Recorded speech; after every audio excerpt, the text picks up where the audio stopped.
reklamda az yazı istifadə eləmək.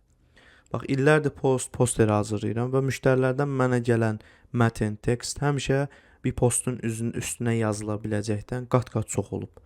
Və günümüz sosial mediasını düşünün. Bir insan scroll eləyir və 2-3 saniyəlik bir diqqət formalaşdırır. Sizə sizin yazdığınız o qədər məlumat o adamın heç diqqətini çəkir? Xeyr.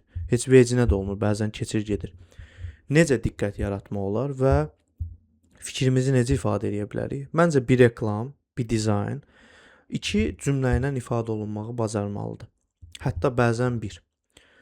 Bu fikri 2 cümlə ilə izah edə bilirsinizsə, o reklam uğurlu ola bilər. Böyük brendlərə baxın, sosial medialarına, billboardlarına baxın. Heç bəzən tekst belə yazmırlar.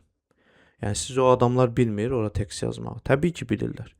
Reklamın uğurlu olması üçün minimal, yəni az və öz mətndən, dizayndan istifadə olunmalıdır.